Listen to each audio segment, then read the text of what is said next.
Hey Track Gang, what's going on in this week's episode of the Boeville in Newtown? Well, it's right over here. Stand by and we'll get into what's happening this week.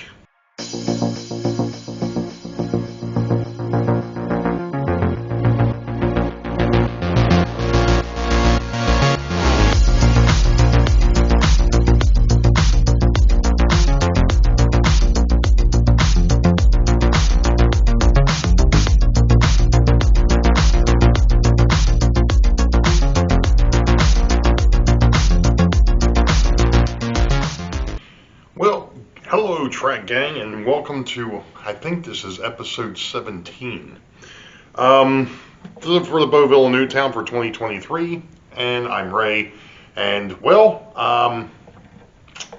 I've got some I've got some things that I want to talk about real quick. First thing is, as you all know, I started a new op session. I was trying to record some of it. And I actually recorded the first 3 trains, not a problem. Found a better way to record, or at least I thought I did. I actually had things rigged up with this camera. In fact, let me just go ahead and show you what I did.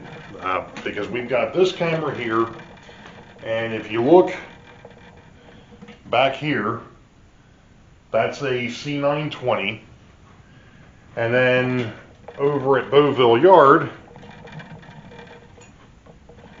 you'll see that there is another camera, and that is the Lenovo.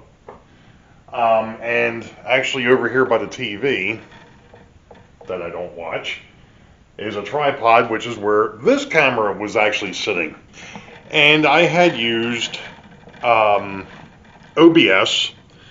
to do a 3-camera or a multiple camera recording session, which was great because then I didn't have to worry about moving this camera all over the basement. The problem was when I went, and I probably did mention this in one of the previous episodes, but I went ahead and ran scheduled trains 4, 5, and 6. When I did that, because because of train 4 south is a local freight, I went ahead and went back the other night and was going to do an edit on it, and between running that train and getting it into the Boeville Yard and actually doing the shuffles down there to get the continuation of 4 south, the whole thing took about 2 hours. Actually, 1 hour and 54 minutes between that and trains 5 and 6. Obviously, I'm not going to put out a 2-hour video. I have a hard enough time keeping things below 30 minutes. There's no way I was going to put out a 2-hour video. So I tried to edit it down. I was going to go ahead and cut it and just do train 4, north and south, and go with that. As I was trying to edit it, my computer started going ballistic. In fact, to the point that it filled up the hard drive. For whatever reason, it filled up the hard drive that Windows is on. Now, I set things up to where all my editing should be done on the larger drive, which is a terabyte drive. But for whatever reason, I guess what it was is it was caching stuff as I was going through. And for whatever reason, the video pad, like I said, it was an epic fail. Let's just put it that way. It basically took me about 4.5 hours to get the computer cleaned up enough that I could use it again. And now I'm back up to like 78 or 90 some gigs of free space. So I have no idea what the heck happened. So I'm not going to try and edit that thing down. It's going to end up on the editing room floor, and we're just going to go with that. We're just going to let it go at that. To a point, this is kind of a good thing, because it kind of leads me into the next part of this. One of my buddies, Big John, who was actually here for the train show and is local, was asking me, and as well as a few others have asked me, when do I plan on doing an ops session with more than just myself down here? Well, to be perfectly honest, the railroad can certainly handle it. There's no question. The problem is that I've been doing this now for what, a year and a half to 2 years. I know all the idiosyncrasies. None of it is on paper. That's problem one. So I need to do some things to make it easy for operators to come in and actually be able to do an operating session on the railroad. Number one. Number two, because my old XPS 720, my backup, well, I shouldn't say my backup, my storage computer, took a dump on me probably a month ago. Actually, it was right after I got back from my trip. I had to snag the dispatcher's computer and bring it over here because it's a Windows 7 machine, and of course that was an old XP machine. So some of the stuff that was on there, some of my older games and things of that nature that I still like to mess with from time to time, I ended up getting an adapter, and I'm actually able to play them on the Windows 7 machine, at least somewhat. We've gone off on a tangent. So right now there's no dispatcher's computer. Let's make it easy. So number one, I got to get some notes down so that people know how to run the trains. Two, I need to get the dispatcher's computer back up. Three, I need to actually work on the schedule a little bit. And what I mean by that is when I was going through this after I made the train cards last year, I found that I made a couple of oopses, and I've got to go back and fix it. Because of the fact that I need to put notes on how you're supposed to run each one of those trains, I think what I'm actually going to do, not so much for the passenger, because the passenger trains are straightforward for the most part. I am thinking about changing those as well, but I'll get to that in a minute.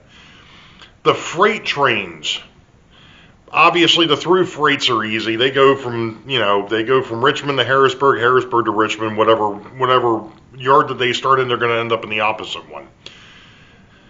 The four locals that show up on the schedule, those I need to put some notes in because there are some idiosyncrasies as to how those need to get operated, and I'm not going to talk about that here. I think I've talked about that in the past, but I want to put it on paper. The other thing that I want to work on, and of course somebody's going to sit there and go, well, you should probably just go ahead and use JMRI. And, okay, let me clear the air on that one real quick. I've got JMRI. It doesn't work for me. For whatever reason, the last time I messed with it, I tried to build a train and put one car and it wouldn't let me take it anywhere. So I don't know what the deal is with that. I haven't had a chance to go back and screw with it. And to be perfectly honest, I've got another idea.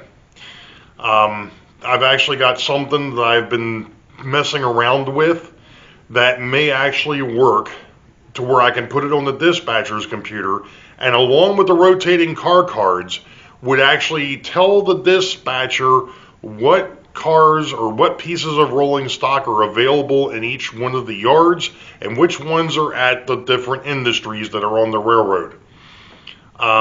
It's not RFID, nothing like that. It's strictly Excel, but it's something that I think I might be able to get to work.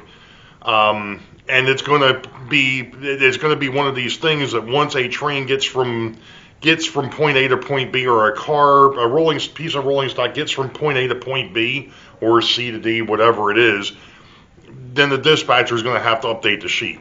It's manual, but right now that's what I've got, and then we'll see how that plays out when I get that set. So, now, as far as running the railroad, like I said, the railroad runs no problem. I actually did fix a couple of locomotives. You saw that, and you've seen that I've got the two new locomotives down here, which, okay, we're going to switch gears here for just a second. And that is the fact that I did put an email out to Walthers. I have yet to hear back from them on the tune-up kits that Lifelike used to have, because they had that cracked gear issue in the BL2s. I have not heard back from them. The second one, which is just as annoying, is the fact that Stored Hobbies, you know, these guys, I mean, this is really not going to work. There we go. All right. Stored Hobbies apparently was bought by somebody else called Calmat or something like that. And you can't get traction tires. They're out of stock everywhere. So I'm thinking what happened is people started going over to the Bullfrog snot and started using it, and now nobody's making freaking traction tires anymore. I've never used Bullfrog snot. I don't have any of it. And what really irks me is the fact that I could get 20-some traction tires in one of these little things that was going to cost me $9. That jar of freaking Bullfrog snot's like 25 to 30, and it's like, really? For something that I'm probably not going to use a whole lot of. So I don't know. It's the only reason why I need it is because I've got a couple of AHM locomotives, mainly from that buddy of mine, that need traction tires. And I'm basically pretty much out. So, at any rate, what I'm going to do tonight is I'm actually going to try and run some more trains down here. And if I come up with something interesting, I'll put it up here. But it's going to be a short week for me. I've got a meeting I've got to go to tomorrow night. So, it is what it is. And I've got a buddy of mine that's going to come in and see if he can help me out with one other little situation, and that's that's my streaming computer. Try and give me some ideas as to what the heck I can do over there. So, at any rate, we'll be back. All right, Track Gang. I did not get anywhere near as far or into what I wanted to get into this week. Still waiting on some parts, still waiting to hear back from Walters, which I don't know what's going on there. But I came to a realization actually late last night that because I've made some changes to how I want this to work, I'm actually thinking about resetting this last op session that I started and basically restarting it, but I don't know if I'm going to be able to record it. After the last fiasco, I mean, as much as I'd like to be able to use all three cameras and be able to record, because the multiple angles was neat.